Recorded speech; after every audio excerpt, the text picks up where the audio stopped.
আপোনালোকে জানে যে মিছন বসুন্ধৰাৰ আবেদনৰ তাৰিখ শেষ হৈছে। আমি এটা প্ৰায় 5 লাখ আবেদন ইতিমধ্যে আমালৈকে আহিছে। আমি এটা নতুন সিদ্ধান্ত লৈছো যে নামঘৰ বা মন্দিৰ যদি কিবা কাৰণত পোৰ্টেলত আবেদন কৰিব পৰা নাই, তেওঁলোকে যদি মেনুৱেলতো আবেদন কৰে তেতিয়াহলেও তাক গ্ৰহণ কৰা হ'ব। আৰু মেনুৱেলত আবেদন দিয়াৰ সময় আমি এই মাহৰ 30 তাৰিখলৈকে আমি বঢ়াই দিছো।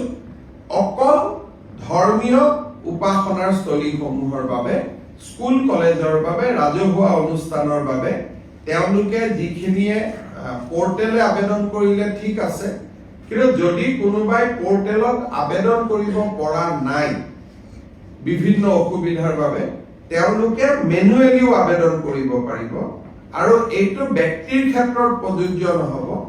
অনলি ৰাজহুৱা অনুষ্ঠান, নামঘৰ, উপাসনাৰ থলী এওঁলোকে এতিয়াৰ পৰা আমাৰ মেনুৱেলিও তেওঁলোকে আবেদন কৰিব পাৰিব। আৰু সেই আবেদনৰ সময় 30 জানুৱাৰীলৈকে থাকিব, যাতে আমাৰ এটা প্ৰচেষ্টা আছে যে নামঘৰসমূহ, মন্দিৰসমূহৰ মাটিবিলাক যাতে এইবাৰ আমি যেনে তেনে এটা ম্যাদীকৰণ কৰিব পাৰো।